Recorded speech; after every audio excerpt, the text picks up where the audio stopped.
Bottom line this for me, Pablo. What is it?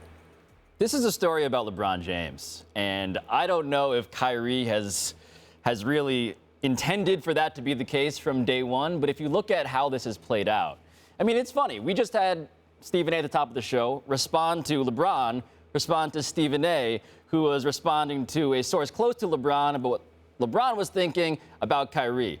That is about 7 degrees away from Kyrie Irving. And that's a real conversation. Like, that's what actually matters in this, because we're in a business where one player happens to matter more than any athlete has ever mattered to a team. And so that is maybe unintentionally the outcome for Kyrie Irving, but that's also the point of why Kyrie Irving may be interested in getting out of there. Yeah, but also, I mean, so it is about LeBron in large part because we could not imagine a circumstance generally where somebody was playing with LeBron James and was like, no, this is not the thing that I want to do, because this is not the same as Shaq and Kobe, because Shaq and Kobe was like a battle for the crown. Marbury Garnett in the same way in a lot of ways was like a battle for the crown, at least in Stephon Marbury's mind, if nothing else. It's not even that, it seems to be, with Kyrie. Kyrie just wants to be number one somewhere and doesn't like the fact that he's behind this dude. Now, if his father is as influential in this as it is being argued, it becomes interesting because, one, his father was a ball player, not an NBA player, but a ball player. Played at Boston University, cup of coffee, tryouts in the NBA. Right, but you always wonder about, like, parents and whether they are putting their ambitions onto their children and how that goes through. But we are talking so much more now about players and their parents and the roles that their parents play in their lives, which is kind of a millennial condition, right? Like, there's jobs in these offices now that are having open houses for parents so that the parents can feel comfortable about sending their kids to work there, right? But that's where we are, right? Like, we talk about Lonzo Ball. We're talking about his father and the role that he plays. We have other guys in the league where it's not nearly as out loud, but it's the question about the role that parents play in what their lives are. And it's like, is this the modern NBA where we're going to, where your dad looks at you and says, you need to be the man, and you're like, yeah, I do need to be the man here, because otherwise this doesn't make a great deal of sense. Now, I understand if you decide you are Kyrie Irving, I don't want to be ride shotgun, I want to have my own thing, then that's fine. We're barely even talking about what that thing would be that he would ultimately have, whether that's a good idea or anything else, because we are coming back to LeBron. Because this was presented as he doesn't want to play alongside LeBron, which suddenly made it a LeBron story. Well, there is some truth, I think, to be found in that list of teams that Kyrie requested a trade to. So we'll run through it. San Antonio, New York, Miami, Minnesota. That means in Miami, okay, yes, he'll go and be the man potentially, but if you're going to New York, that's a team with a losing culture.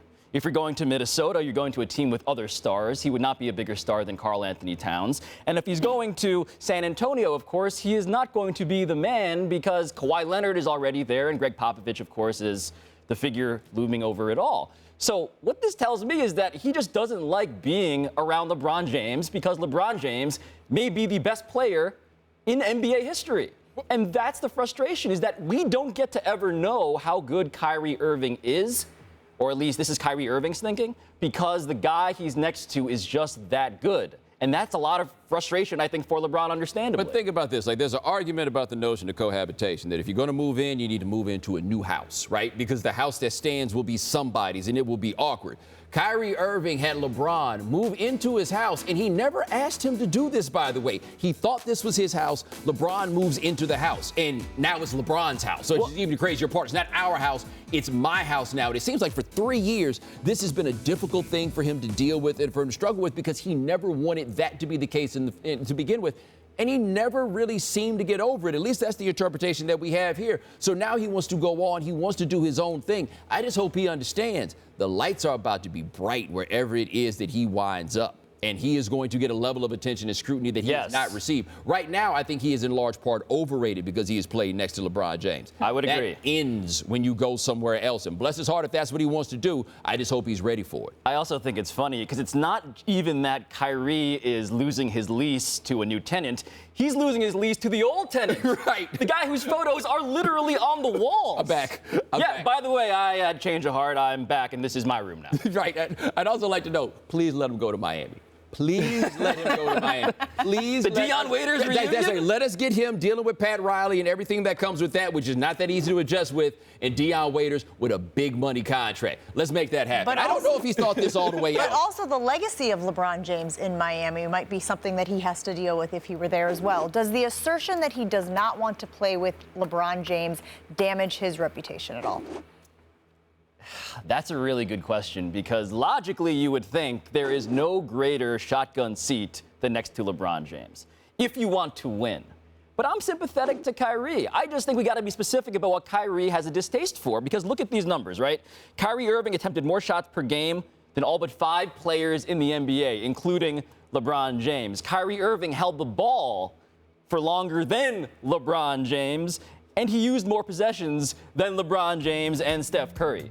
So this is very much about a guy feeding an ego that I think he is entitled to have, but it's also reasonable for us as objective observers to push back and say, on some level, this is delusion because you're not the best player on a championship team. It's not going to affect his legacy, but Chauncey Billups in that radio interview he did in Denver described this as alarming. That was the word that he used because he's like, I don't understand what your problem is. This is what you want to leave to go to whatever it is. And I do wonder, there's not really going to be that many teams. Like in football, I think they'd look at it differently. In basketball, Sure. I think there's so many Kyrie Irvings who aren't even as good as Kyrie Irving. He's just good enough to strong arm this to, potentially get what it is that he wants. But there is going to be somebody that looks up at this and is like, wait a minute. You got all these shots and you still got a problem? How are we ever going to be the ones to please you? Somebody is going to say that. Right. Kyrie Irving believes in breaking personal relationships for the sake of personal fulfillment, and that happens to be the religion of Kobe Bryant. So, we can get mad at Kyrie, but guess what? There's a long legacy of guys who've been doing that for a long time, and they are beloved. And by the way, there are more coming because the generation of Kobe stans is now reaching their prime as basketball players. The borders are open to the Kobe stans.